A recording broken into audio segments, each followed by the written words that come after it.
उत्तराखंड में भारतीय जनता पार्टी लोकसभा चुनाव को लेकर किस तरीके की रणनीति बना रही है, लोकसभा चुनाव में कामयाबी कैसे हासिल की जाए, उसके लिए क्या क्या खाका खींचा जा रहा है और कैसे कैसे लगातार आगे अपने कुनबे को बढ़ाया जा रहा है, उसकी बानगी एक बार फिर देखने को मिली है। बीजेपी ने हरिद्वार के कई नेताओं को अपनी पार्टी में शामिल कराया, जिसमें बीएसपी और कांग्रेस के ज़्यादातर नेता बताए जा रहे हैं। बीजेपी का दावा है कि इसका फायदा न सिर्फ लोकसभा चुनाव में मिलेगा बल्कि उससे पहले 2023 में होने वाले निकाय चुनाव में भी मिलेगा, और इसीलिए अलग अलग स्तर पर रणनीति के तहत काम किया जा रहा है, जिससे विपक्ष के सामने संकट गहरा गया है। नगर निगम, नगर पंचायत और नगर परिषद, नगर पालिकाओं में एक तरफा जीत की ओर हम लोग बढ़ेंगे। सबके सहयोग से बड़ा कुनबा बढ़ रहा है। हरिद्वार समेत पूरे उत्तराखंड के अंदर सभी नगर पालिकाओं में, नगर निगमों में, नगर पंचायतों में हमारी पार्टी की जीत होगी। और साथ ही साथ जो आने वाले हमारे लोकसभा के चुनाव हैं, उन लोकसभा के चुनाव में हम पहले के जो मार्जिन रहे हैं उससे भी ज़्यादा मार्जिनों से 5 की 5 लोकसभा सीटों पर भी एक तरफा जो है हमारी जीत होगी।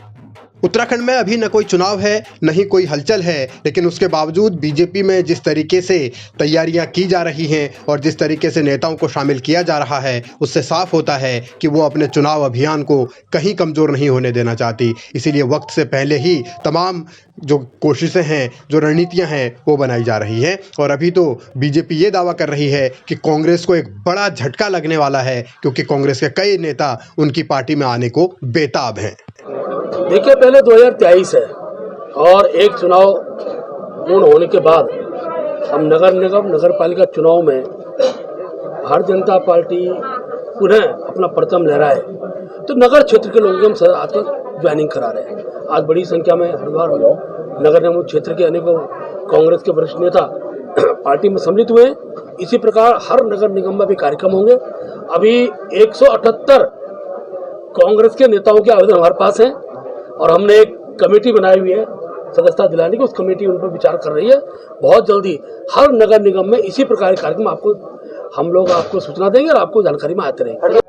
अब वो 178 नेता कांग्रेस के कौन हैं, किस स्तर के हैं, पदाधिकारी हैं या कोई उनमें विधायक भी है, ये तो अभी खुलासा महेंद्र भट्ट ने नहीं किया, लेकिन उनके उस बयान से सियासी हलचल जरूर बढ़ गई है और बेचैनी कांग्रेस खेमे में बढ़ेगी, क्योंकि कांग्रेस पहले से ही लगातार कमज़ोर होती आ रही है। 2017 का विधानसभा चुनाव हारी, 2022 में भी सत्ता हाथ नहीं आई, और अब आगे के लिए भी अगर इसी तरह बीजेपी सेंधमारी करती रही, कांग्रेस के कार्यकर्ता नेता टूटते रहे, बीजेपी में जाते रहे, तो फिर जमीन पर काम कौन करेगा। और कांग्रेस को भी ये सोचने की ज़रूरत है कि आखिर क्यों उनकी पार्टी में भगदड़ मची है, आखिर ऐसा क्या हो रहा है कि हर कोई बीजेपी में जाने को उत्सुक है, हर कोई बीजेपी में जाने के लिए लाइन लगाकर खड़ा है, लेकिन कांग्रेस में काम नहीं करना चाहता। तो बहुत सारी ऐसी परिस्थितियां हैं जो उत्तराखंड की सियासत में बदली हैं। बीजेपी राष्ट्रीय स्तर पर भी मजबूत हुई है, तो उत्तराखंड में भी लगातार मजबूत होती चली जा रही है। आखिर कैसे कांग्रेस बीजेपी का मुकाबला करेगी और बीजेपी की इस रणनीति का तोड़ कहां से लाएगी, ये देखना होगा। लेकिन फिलहाल तो यही लग रहा है कि 2024 के लिए एक बहुत बड़ी चुनौती कांग्रेस के सामने खड़ी हो चुकी है।